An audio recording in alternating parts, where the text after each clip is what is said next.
I am Kelsey Grant, and I am 29 years old. Christmas Eve was supposed to be the night my family found out they were finally getting a grandchild. Instead, it turned into the night my own father looked me straight in the eye across the dinner table and erased me from his life with one sentence. The house was full of polished silverware, expensive wine, and fake smiles. I waited until everyone had taken a bite of prime rib, set my fork down, and said as calmly as I could, "I am pregnant." For half a second, no one moved. My mother's hand froze around her glass. My sister stared at me like she was watching a movie. My father leaned back in his chair, his jaw tight, his eyes cold in a way I had never seen before. He did not ask who the father was. He did not ask if I was happy or healthy. He did not ask anything. He just said a few quiet, careful words about my baby that I will not repeat here. Then he added, "You are not part of this family anymore. You are out of the will." That was it. Years of doing everything right, wiped out between the main course and dessert. I swallowed the lump in my throat and stared at the table. I did not scream. I reached under my chair, took the small, perfectly wrapped present I had brought for him, and set it in the middle of the table. Then I pushed back my chair, wished everyone a Merry Christmas, and walked out of that house.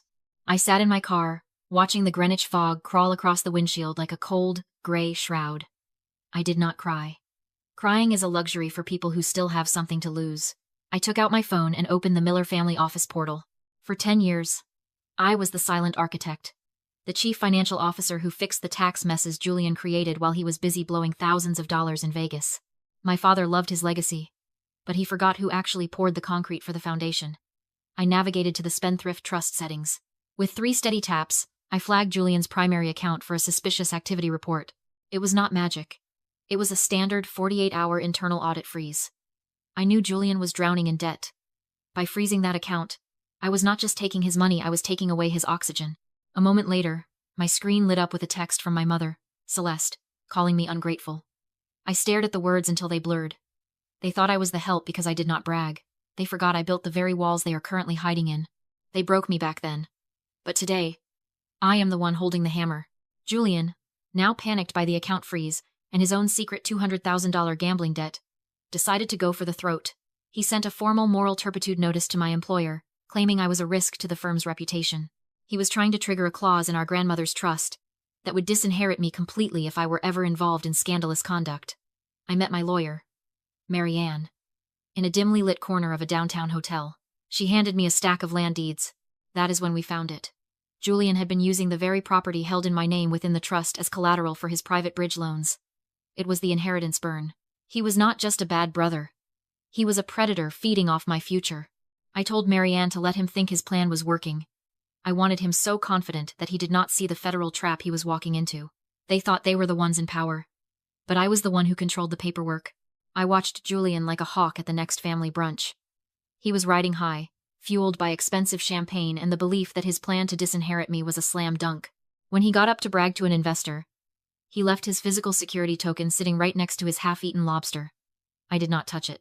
I just leaned over and took a high-resolution photo of the serial number on the back of the token. Within 10 minutes, I had sent that photo to Sterling, Julian's thirsty young associate. I sent Sterling a confidential headhunter opportunity from a dummy account. He was so desperate to escape Julian's shadow that he opened the attachment on the firm's secure network. One click was all I needed. A moment later, the truth flashed on my screen. Julian had been funneling money from the firm's client escrow accounts to cover his tracks. I was looking at a mirror of every illegal transfer and every cent he had stolen. They thought I was a liability, but they were about to find out that Julian was a liability to the federal government. The hearing was a calculated trap. Julian was standing at the lectern, performing for the board members and the observers from the Vanguard group. He looked at me with pure disgust and called me a lower-class distraction.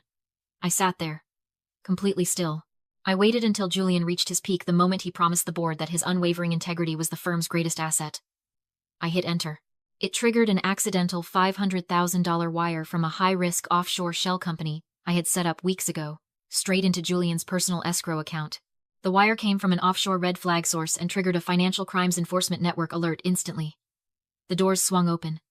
It was a federal marshal. Julian's face went the color of wet ash. He realized too late that by accepting that money to cover his debt, he had just signed his own federal warrant. The $100 million merger died right there on the hearing room floor. Julian was let out in heavy iron cuffs. Sterling had already signed an immunity deal and vanished to Maine, leaving Julian to drown alone. I invoked the trust scandal clause and effectively evicted my parents from the Greenwich estate. I walked toward the courthouse parking garage, the air finally feeling clear. My mother, Celeste, was waiting in the shadows with a silver letter opener, screaming that I had destroyed the family name. I did not flinch. I just pointed to the high-definition 4K security camera blinking directly above us. I told her to go ahead and make the federal trial even easier for the prosecutor. She stopped. The letter opener clattered onto the concrete. I got into my car and drove away as the police arrived to seal the Miller estate.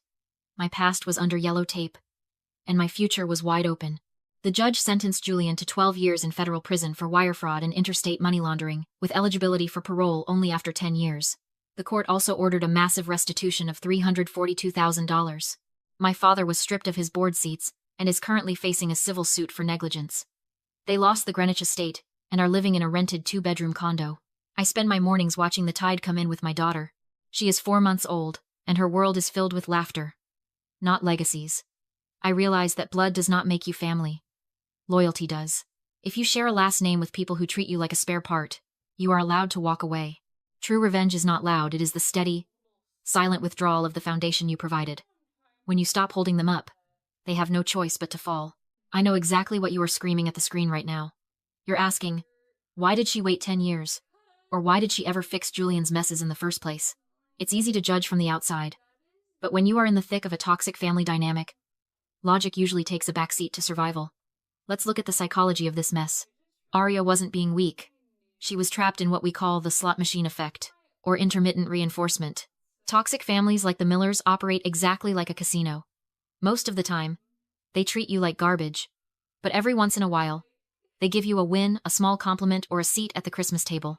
You start addicted to those crumbs, hoping that if you just work a little harder, the jackpot of real love will finally hit. Arya didn't stay because she was a fool. She stayed because she was waiting for a payout that was never going to come. Now let's talk about financial self-defense. Arya's win didn't come from her emotions. It came from her strategic execution. Move 1. The audit strategy.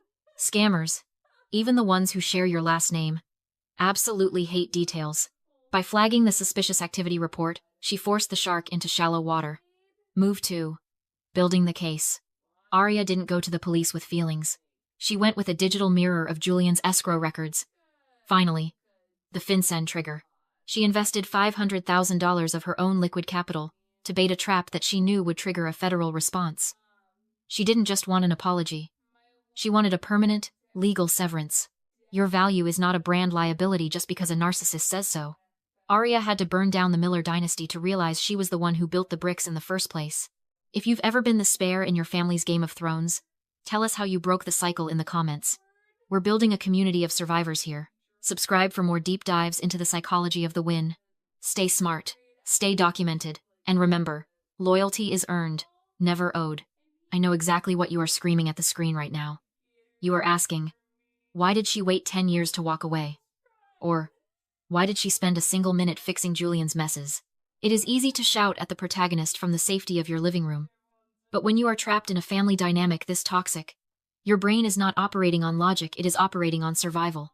Let's look at the psychological decoder of this mess. Kelsey was not being weak. She was trapped in what we call the slot machine effect. In psychology, this is known as intermittent reinforcement. Toxic families like the Millers operate exactly like a casino. Most of the time, the machine takes your money and gives you nothing but cold silence.